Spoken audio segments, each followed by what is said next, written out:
All right, so if you would get turned to Hosea today, this week, I'm going to talk about the book of Hosea. If you're reading through chronologically in the Bible, Hosea is one of the books that you're about halfway through this week. Last week, or this last week, had Amos, and then started into Hosea, and then it kind of continued from there. And we're going to finish up Hosea later this week. Hosea is a book that is it's a very interesting prophetic book, and a lot of the themes and the issues that Hosea is dealing with at the time that he is prophesying are issues that we see cropping up in the culture today, that we see appearing in America, in the world, as we get more worldly and less people know the word of the Lord. When you read through Hosea and you read through the Lord's indictment, his charges, if you will, against his people, it is frighteningly eerie. And so it is a book that, while often overlooked because it's small and it's just one of those prophets, there are several major prophets in the Old Testament, and by major, they have longer books. You know, they're considered to be more foundational, more seminal. Isaiah being the most, widely known prophet of all of them. Jeremiah, another huge prophet. Ezekiel. So you have a couple of these big seminal works, but then you have what are known in the Tanakh, in the Hebrew Bible, as the 12. And so these prophets are actually kind of grouped together in Hebrew and known as the 12. And it's the 12 prophets.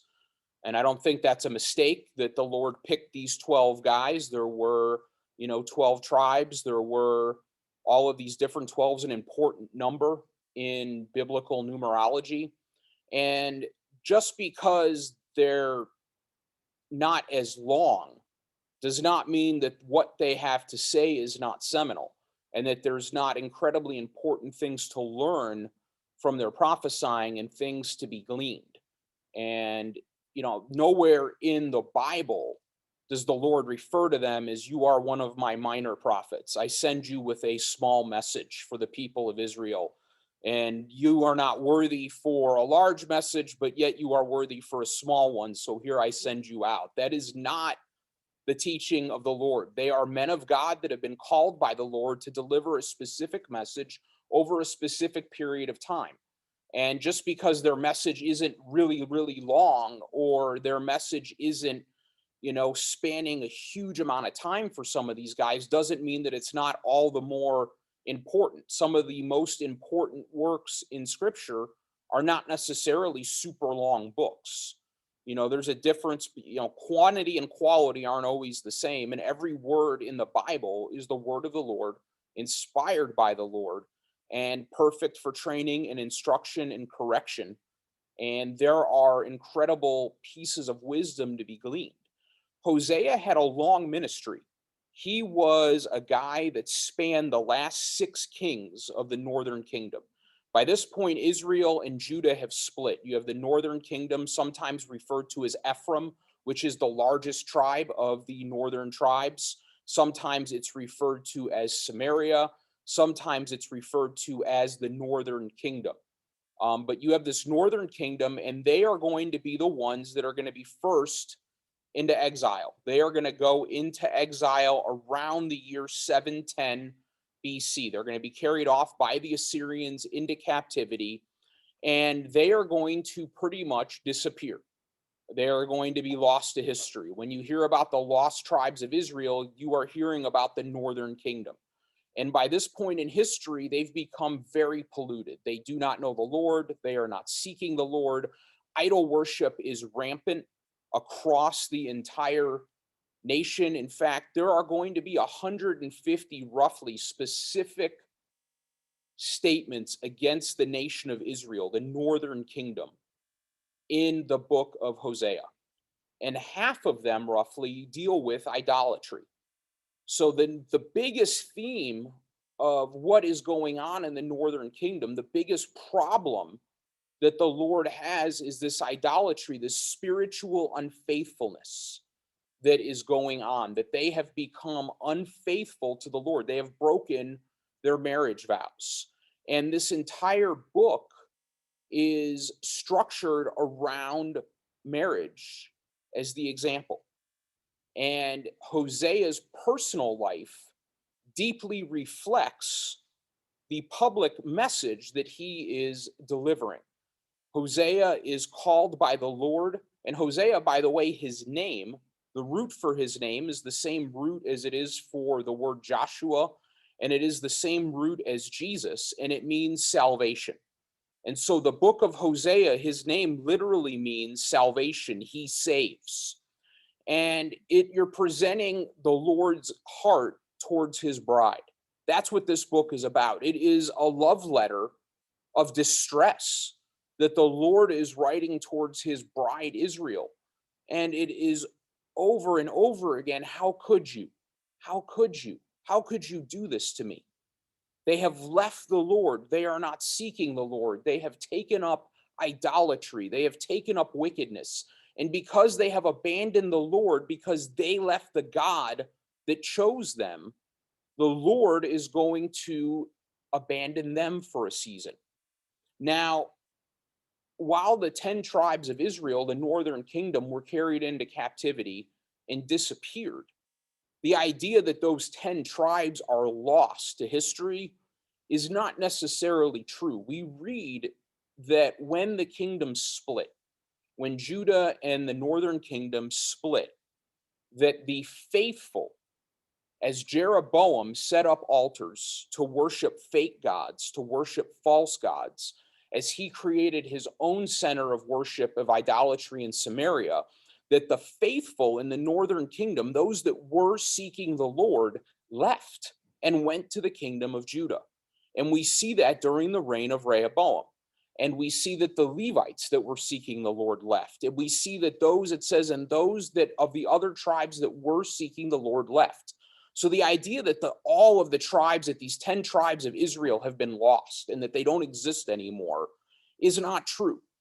That is why we can call Israel today the nation of Israel and not the nation of Judah, because the Jews of today are not strictly from the tribe of Judah.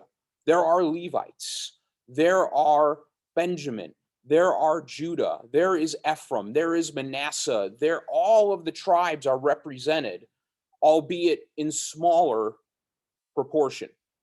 If you had to guess, if you were a Jew today and you had to guess what tribe you were from, if you had to take a gamble, if you had to you would pick Judah because that's what you're most likely going to be, because that's what most of the people that were left that didn't disappear were. But nevertheless, there are remnants of every tribe that were in the nation of Judah that had left. And that is how the Lord is able to make these promises of restoration that you see in the book of Hosea. He talks about in that day. The book touches on the millennial reign of Christ. It touches on the restoration that is to come for the nation of Israel, just like the book of Amos did that we read last week.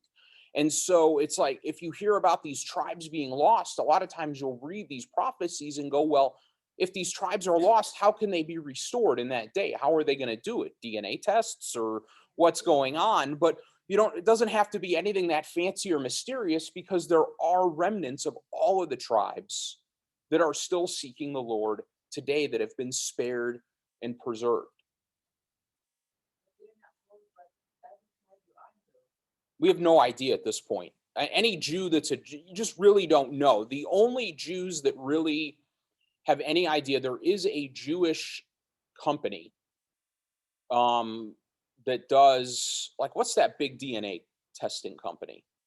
I can't really, you can like get your like family history or, okay, ancestry.com. There's a company similar to that, but they only deal with Jewish folks. And there are certain genetic markers that they've been able to identify as being from the Levites, from the Cohens. And so there are certain people, if you do the test, you can go, oh, I'm a descendant of the Levites. I'm a descendant of the priests.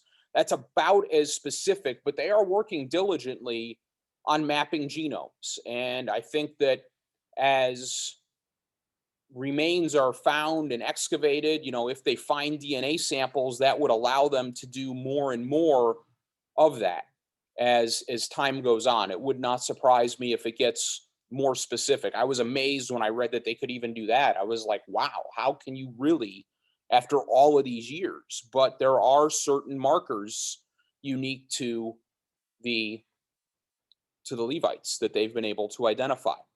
So you can find that out, but beyond that, there's really no way. I have not done the test. I'm tempted to do the test. I've thought about doing it because I am curious to know, if what my Jewish roots are, in terms of that. I don't know. I have not paid for the test. Um, I have not done it. But in this book, what we see is that Hosea, he ministers for a long time. His prophesizing, this book, spans like 40 to 50 years. There's a long ministry here. This is not just a guy that showed up for a month or two to deliver a message and went home. This guy is preaching and prophesying for decades. And the book repeats, there's this threefold message that occurs over and over again throughout the book. And the first message is that God abhors the sin of his people. Over and over, we see this indictment against the sin of Israel. And then the second part is that judgment is certain. Judgment is going to come. But that God's love for them stands, and that he is going to, in the end, rescue them and redeem them. So there is, I hate this sin. I'm going to judge you for this sin, but I love you so much that I am yet going to redeem you for this sin. I am not going to hold it against you permanently. And we see this modeled in the life of Hosea because the Lord commands him to marry a prostitute, which is incredibly odd for a prophet, a man of God. But he has been told to marry a prostitute because he wants Hosea and his life to model and mirror what the nation of Israel is doing in its marital vows with the Lord. And so through the picture of marriage, the Lord is describing the spiritual brokenness of the nation of Israel. And Hosea loves his wife so much that even though she continues in her prostitution, at some point running away from home, if it were, and continuing into prostitution, and she winds up accruing debt or doing something that in chapter 3, we see that she winds up in a slave market. And she winds up being in this slave market. And the Lord tells Hosea, go and redeem your wife. And so, like Jesus redeeming us, even in our sin, while we were yet sinners, separated from the love of God, Hosea goes and redeems his wife, just like God promises to redeem his people. And so he goes and he pays 15 pieces of silver and some barley, and he redeems his wife. And he restores his wife. And he brings his wife back in. And he has, over the course of his marriage, 3 kids with his wife. And their names are meant to deliver a message to us. They're meant to tell us where the Lord is with his people. The first child is named Jezreel, which means God will sow, God will plant. That's his firstborn son. And the name means that God will sow. He's named after the Jezreel Valley. If you've ever been to Israel and you go to where Elijah called down fire from heaven on Mount Carmel, as you look over Mount Carmel, there's this incredibly beautiful, fertile agricultural valley. And that is the Jezreel Valley.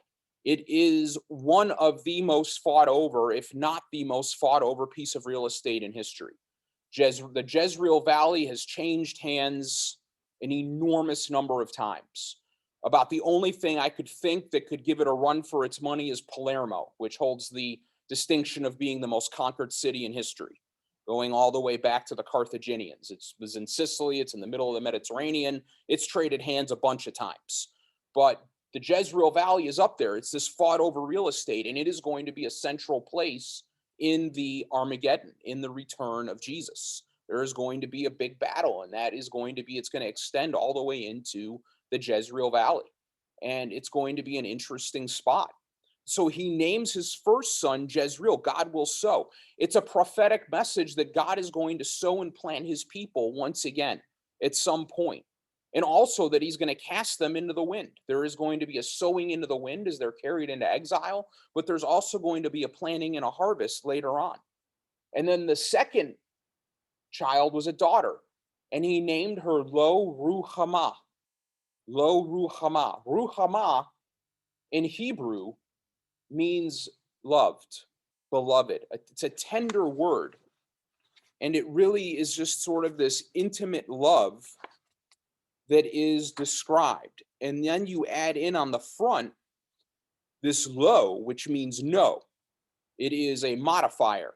And so basically, you've turned beloved, merciful, tender into not loved, into no pity, into no mercy. And so we see that the Lord is going to scatter his people, and that he is going to have no mercy in his judgment. He's going to have no pity for a time, that they are going to face the full wrath of the Lord because they have turned away, because they have broken their vows, and they have cheated on the Lord, and they have done it for century after century. And they have come to a point where they have forsaken the Lord despite all his many attempts. And we read over and over again in Hosea how the Lord cries out and goes, if only you would return to me.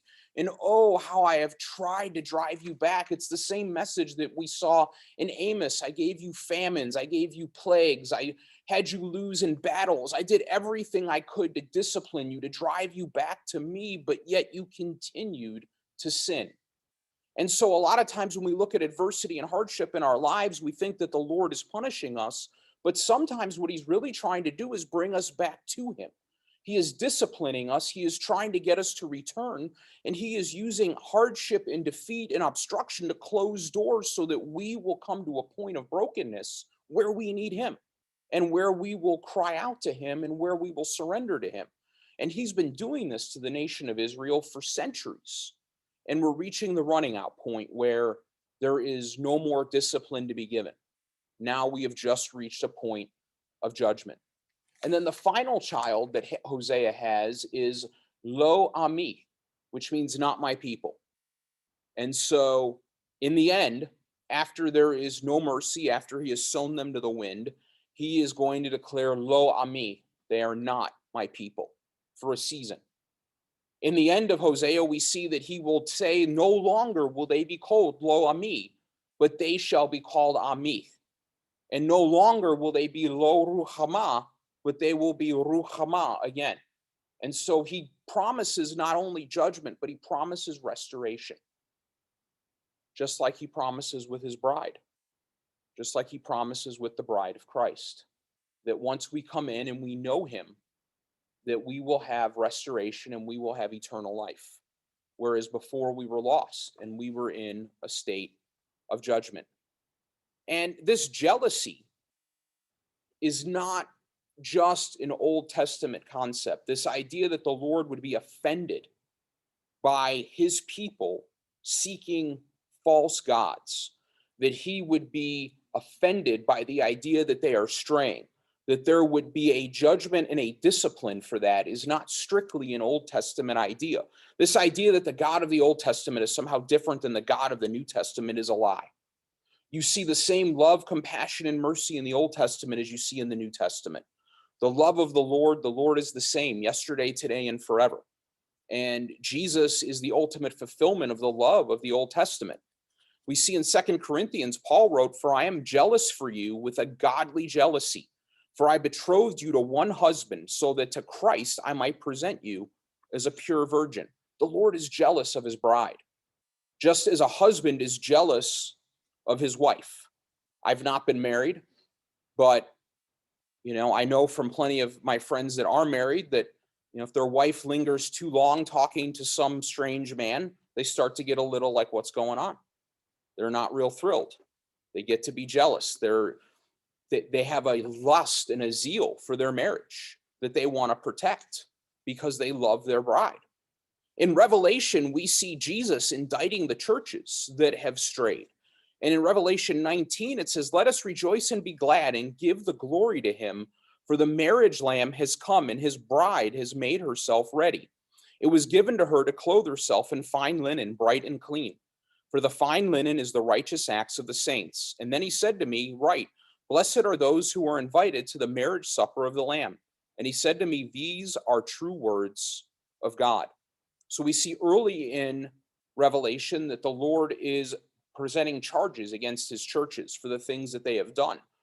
But by the time Revelation is beginning to wrap up and we see that Jesus has returned, he is presenting the churches as the bride of Christ. It's the same depiction that we see in the book of Hosea. And so it goes on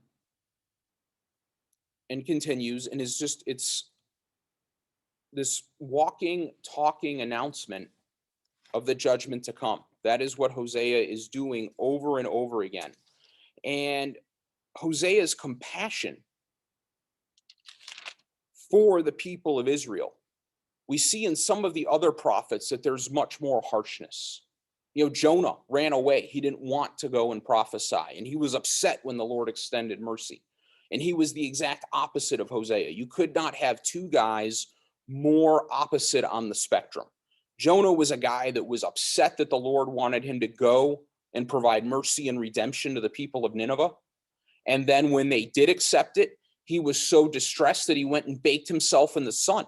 So much so that the Lord had to grow a palm tree to cover him up because he probably was going to get third-degree sunburn or something. But, it was just this exact opposite of what we see in Hosea. And probably the reason that the Lord has him marry this prostitute and see this straying goes beyond the fact that he wants his relationship to mirror the struggles that he's had with the bride, with the Lord's relationship, but it gives him compassion. Hosea loves this bride. He continues to love her even after she strays away, even after she goes back to being a prostitute. He redeems her. He forgives her. And this forgiveness that's bound up in him mirrors the forgiveness that the Lord is wanting to extend to his people. And so Hosea's example mirrors the example of the Lord.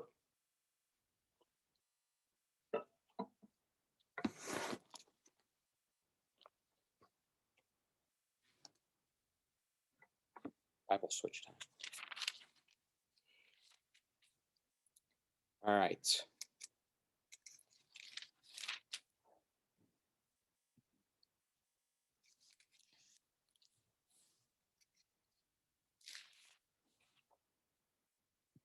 All right, so for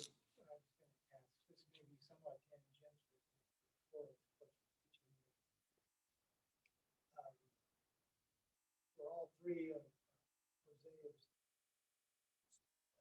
children his, or was it possible that as his wife was prostituting herself, the next thing another Jewish? well,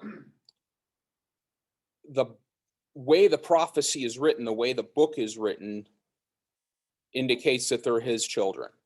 So obviously we didn't have Maury Povich and a DNA test back then to confirm that, but the word of the Lord is true. And so if the Lord said, have these children with her and name them this, I'm going to assume that for a season she was remaining faithful and that they were his children. And then probably at some point after these kids got a little bit older, that's when she started to stray again. It looks like a really compact timeline because you're moving from chapter 1 to chapter 3 and you're in redemption. But what you have to realize is that Hosea is a book that's written over the course of about 40 years. And so the brevity of the book gives the impression that the timeline is not real long. But in fact, some of these events could literally have a decade going past them. And there's not a lot of detail on some of the parts that the Lord just doesn't deem to be relevant. Like, how did Hosea's wife, how does she not become a prostitute again, earning money as a prostitute, and yet somehow fall into such a hard way away from her husband that she winds up having a debt so large that she's been sold into a slave market, and that Hosea literally has to go find her and redeem her. We don't get a window into any of that, but yet there it is, that she was prostituting herself and that she had to be redeemed, and that there was a season where he had almost given up loving her, just like the Lord is contemplating and toying with giving up on loving the bride. Because he says, then the Lord said to me in chapter 3, go and love your wife again. It doesn't say, I know you continue to love your wife and your heart is heavy, and so I'm going to tell you to redeem her. It says, then go and love your wife again. And so, because there was this anger that was built up in Hosea, just like there was this anger that was built up in the Lord, because he is jealous for his people and he has watched them stray. And yet, even though he wants to render punishment, he still loves his wife. And we see in this marriage scenario that plays out over the book that it shows the relationship between the church, big capital C, the Catholic Church, not the Roman Catholic, but the universal Catholic Church, the real church, and the bride, and which is Jesus's bride, and Christ. You see that that is a marriage relationship. We eventually are going to be at the marriage supper of the Lamb. And then we see the marriage relationship playing out between God and man. We are all individually the bride of Christ. And so we have this marriage covenant relationship with the Lord. The moment that we repented and gave our lives to Christ, and then we were buried with him and raised through his death and resurrection, we became betrothed, we became married to the Lord. And so we have this holy, sacred covenant relationship where we have committed never to cheat, where we have committed never to have idolatry, where we have agreed to place the Lord first in our lives. Just like in your home life, your spouse should be the center of your home life, and then come the children. The children are, you have the husband and the wife together, and they as one deal with the kids. And then that's the natural order of the relationship. It's this marriage relationship. And then we see the marriage relationship also being reflected just in a man and a woman between Hosea and his bride. And so this whole book deals with marriage. And it's no question to me, especially in this particular month that is fixated on LGBTQ plus. I think there's another T in there. Hey, this whole month is, yeah, it's a big thing. And this whole month is fixated on it. And, basically, if you're a company, you're in the club if you change your logo and you go, hey, and that's how you avoid the wrath. But what we see is the devil perverting the godly definition of marriage. Marriage has always been between a man and a woman, and it has always been meant to symbolize the relationship between man and the Lord and between the church and the Lord. It is this earthly institution that allows us to understand the covenant relationship that we have with God. So it's no wonder to me that the devil would attack marriage, because by perverting marriage, by distorting marriage, by changing the fundamental definition of what marriage is, by making marriage a free-for-all of, hey, why not have a man and a man, or a woman and a woman, or, at some point, I'm sure it'll be a polygamy situation. Well, why not have, 2 husbands or 3 wives, or yeah, whatever you want. And, wicked people did that. The court is a reflection of the nation from which it is drawn from. That is, you cannot sit there and blame one person for the sin of a nation, or 9 people for the sin of a nation. They are drawn from the nation. They're appointed by a leader that the entire nation votes for, confirmed by senators that the entire nation's states have elected. And so their views, and if you look at Supreme Court rulings over the decades, they claim to be independent, and they are, but their rulings very much mirror public opinion. They're very sensitive to it. They want to be a legitimate body, and they want to be recognized, and it's very unusual for them to buck the trend. And when they do, it's because they see the prevailing wind and they know which way it is blowing, and they're going in that way. There was a time when Brown v. Board of Education was ruled upon that it was not popular, but the Supreme Court saw the direction that it was coming in, and they knew what was right and they knew what was wrong, and they opted for it. And praise God that they did. When abortion was ratified, they saw the mood of the nation. They saw the way that the wind was blowing. More states were legalizing it than not legalizing it. And they just followed the mirror of the path. And that is a reflection upon the nation. And, you cannot legislate morality. I would love for abortion to be outlawed. I would love for gay marriage to go away. But the bottom line is that you cannot legislate the hearts of men. And until people seek the Lord, you cannot fix these problems. These deep-seated cultural problems that we have are a direct reflection of the fact that we are not seeking the Lord. In fact, that's the very next thing that Hosea begins to talk about in Hosea 4.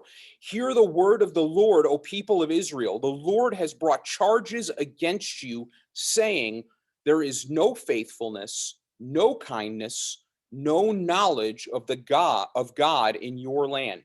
When people don't know God, when they do not know the word of the Lord, then kindness, faithfulness, truth, mercy, they fade away. They are not far behind. In Matthew 24:12, the Lord said that in the later days, because lawlessness is increased, most people's love will grow cold.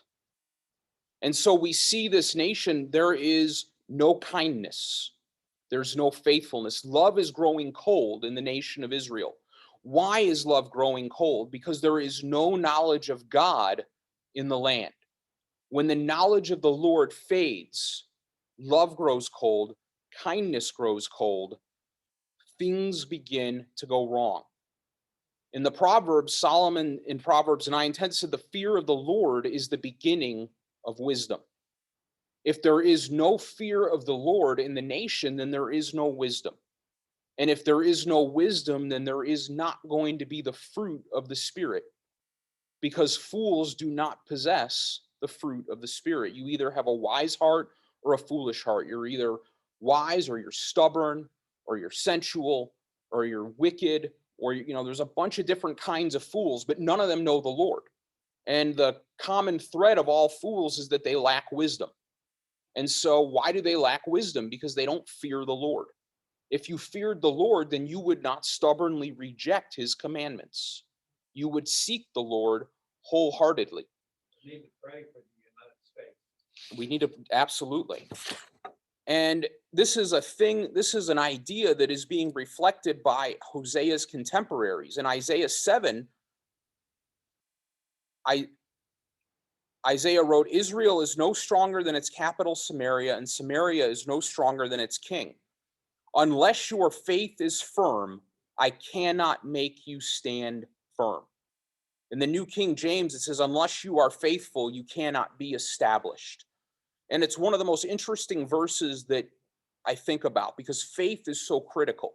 Unless you have faith, unless your faith is firm, the Lord cannot make you stand firm. Jesus went to towns where he could do no miracles because there was no faith. You have to have faith in the Lord for the power of the Lord to be present there. That is how the power of the Lord works. And when there is no faithfulness, when there is no desire to seek the Lord, then the Lord's presence naturally fades because there's nobody there seeking the Lord. And so if there's nobody there seeking the Lord, then why would he be there except when the judgment comes? Jesus said that, where 2 or 3 are gathered in my name, there am I. There has to be a faithful seeking of the Lord.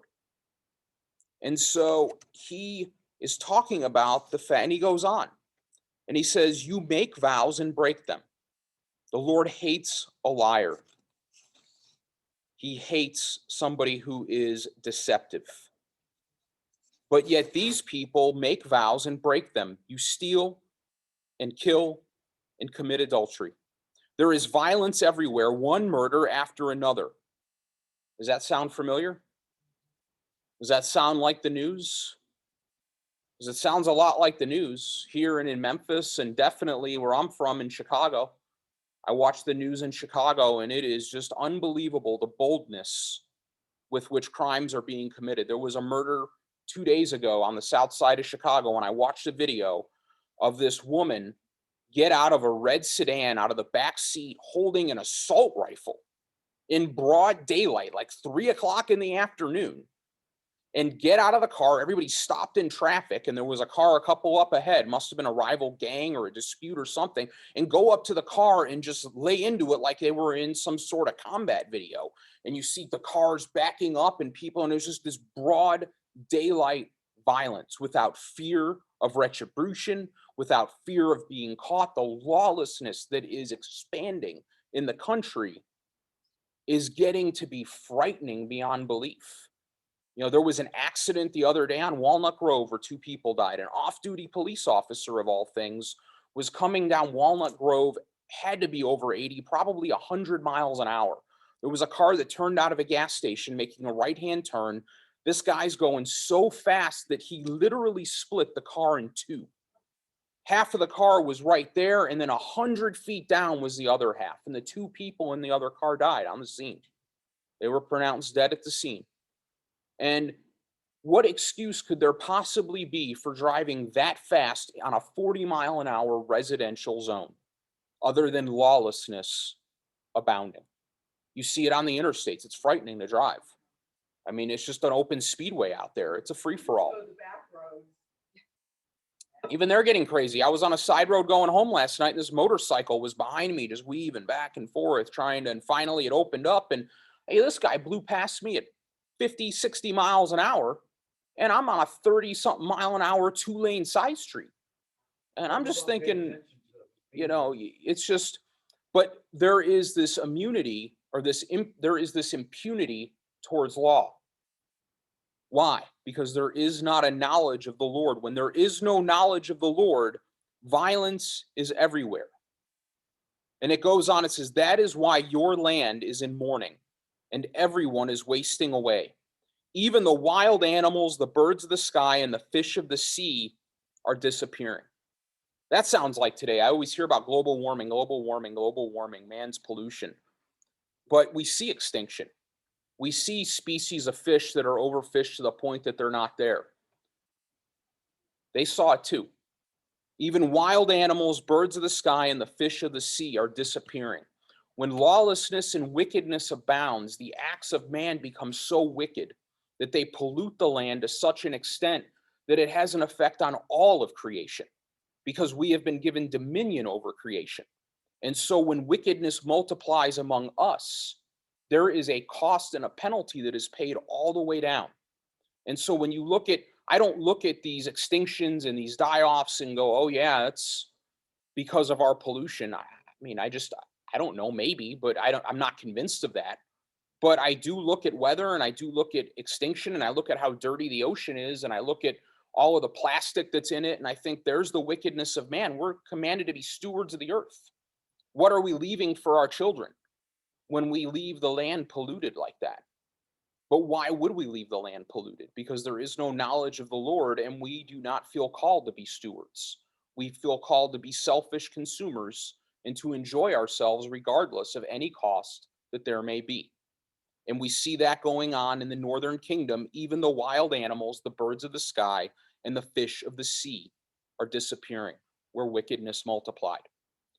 And so chapter 4 continues on discussing the case of the Lord against Israel. And the key verse, really one of the key verses of the entire book, is Hosea 4:6. It says, my people are being destroyed because they do not know me. Why are they being destroyed? Why are they falling away? Why are they facing exile into Assyria? Because they do not know the Lord. Since your priests refuse to know me, they've rejected the knowledge of the Lord, I refuse to recognize you as my priests. Since you have forgotten the laws of your God, I will forget your children. They're no longer his children. He is going to forget them because they are no longer called apart. They are no longer set by his name. And in the new NLT, it says, I will forget to bless your children. But that word bless is not in the original. It's an add-in word to make it seem like less harsh than it is. The actual Hebrew is sakah ben gam ani. Moreover, I will ignore thy children. That is what the literal translation is. That's what your New American or your King James is going to have. It's not about blessing your children. It's about literal judgment and ignoring them because they do not know the Lord. It goes on, the more priests there are, the more they sin against me. They are multiplying wickedness with wicked priests. I think about all of these denominations that are anointing and nominating all of these pastors that do not know the Lord, that are same-sex unions, that are women in the pastorate, that do not take the word of the Lord to be inerrant. And you look at, they are multiplying wickedness by leading the people astray. They have exchanged the glory of God for the shame of idols. Does that sound familiar? Where is Paul getting that idea in Romans 1 when he talks about the fact that they have exchanged, for even though they knew God, they did not honor him as God or give thanks, but they became futile in their speculations, and their foolish heart was darkened. Professing to be wise, they became fools and exchanged the glory of the incorruptible God for an image in the form of corruptible man, and of birds and of four-footed animals and crawling creatures. Therefore, God gave them over in lusts of their heart to impurity, so that their bodies would be dishonored among them. For they exchanged the truth of God for a lie, and worship and serve the creature rather than the Creator, who is blessed forever. Amen. Paul is writing about the Gentiles there, but that is also what the Lord is writing about here. And you can see that Paul literally is drawing on the language of Hosea when he writes the book of Romans. It's the same scenario playing out. Lenny always used to say nothing changes but the names and the costumes. Solomon always said that there is nothing new under the sun. Sin and a lack of knowledge in the Lord leads to the same consequences over and over and over again. If you want to know where America goes, if it continues to ignore the way of the Lord, all you need to do is read about the northern kingdom of Israel. That's all that is required. And you will see what happens when a nation forsakes the Lord. Praise God, we know that there is going to be a final redemption that is coming, that there is going to be a final salvation. The question is, how much worse will it be before that happens? The scary thing about reading of the northern kingdom is that it could be a lot worse. That what we see today is just the tip of an iceberg of potential wickedness compared to the pagan practices of the northern kingdom. But the Lord is so merciful that he allows it going on, knowing that there are still some seeking. He will only bring the final judgment when the day comes when finally there is nobody left that's calling on the name of the Lord. And then he goes, okay, we're done. And with that, we are done. We're out of time. Let's pray. Dear Heavenly Father, Lord, thank you for today, Lord. Father, thank you for the word of Hosea.